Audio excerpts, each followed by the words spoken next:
Sense and Sensibility by Jane Austen. Chapter 18. Elinor saw with great uneasiness the low spirits of her friend. His visit afforded her but a very partial satisfaction, while his own enjoyment in it appeared so imperfect. It was evident that he was unhappy. She wished it were equally evident that he still distinguished her by the same affection which once she had felt no doubt of inspiring. But hitherto the continuance of his preference seemed very uncertain, and the reservedness of his manner towards her contradicted one moment what a more animated look had intimated the preceding one.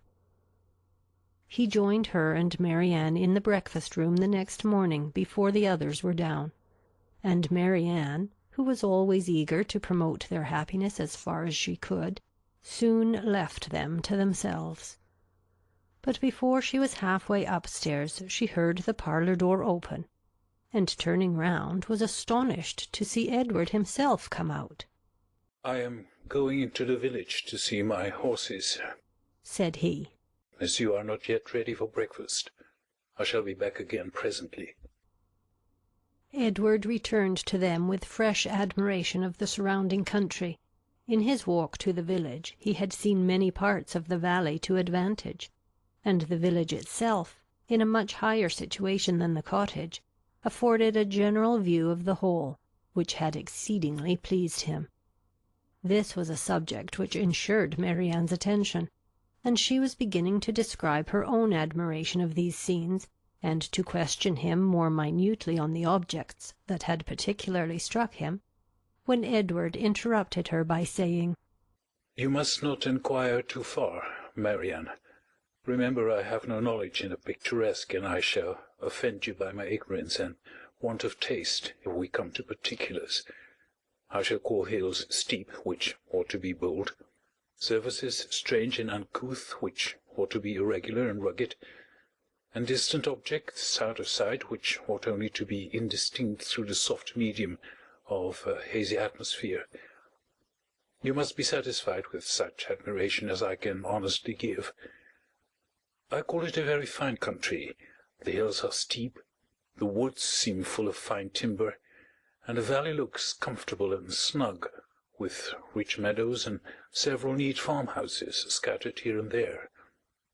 It exactly answers my idea of a fine country, because it unites beauty with utility, and I dare say it is a picturesque one too, because you admire it. I can easily believe it to be full of rocks and promontories, grey moss and brushwood, but these are all lost on me. I know nothing of the picturesque." "I am afraid it is but too true," said Marianne. "But why should you boast of it?" "I suspect," said Elinor, "that to avoid one kind of affectation Edward here falls into another. Because he believes many people pretend to more admiration of the beauties of nature than they really feel, and is disgusted with such pretensions, he affects greater indifference and less discrimination in viewing them himself than he possesses. He is fastidious, and will have an affectation of his own." "It is very true," said Marianne, "that admiration of landscape scenery has become a mere jargon. Everybody pretends to feel and tries to describe with the taste and elegance of him who first defined what picturesque beauty was.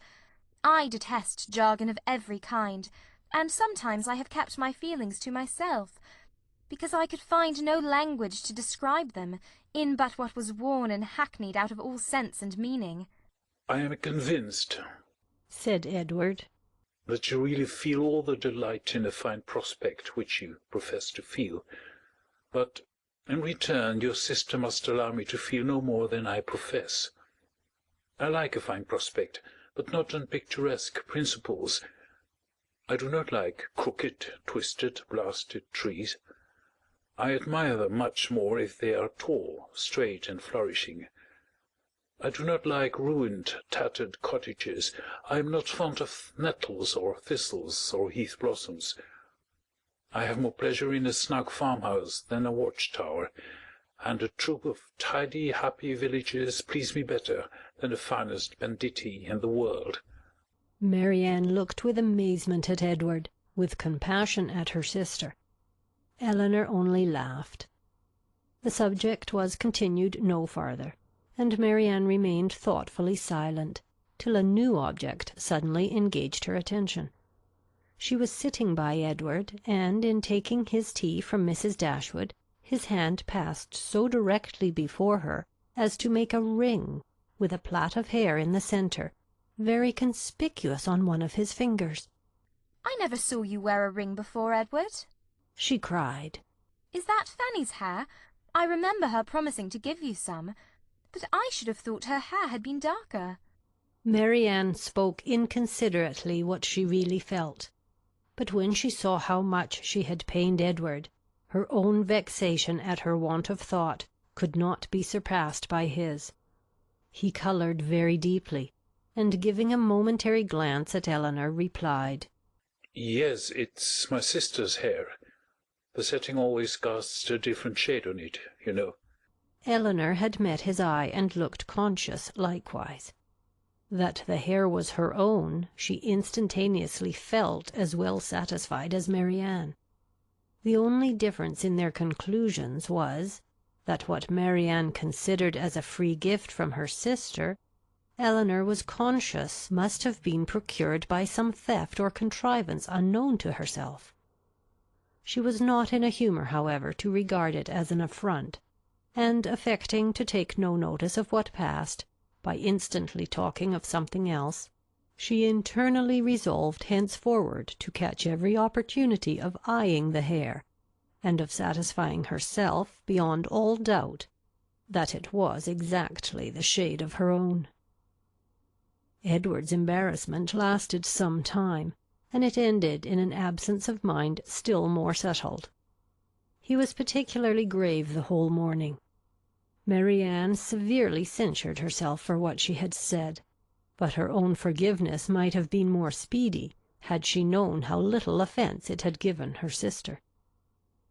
Before the middle of the day they were visited by Sir John and Mrs. Jennings, who, having heard of the arrival of a gentleman at the cottage, came to take a survey of the guest.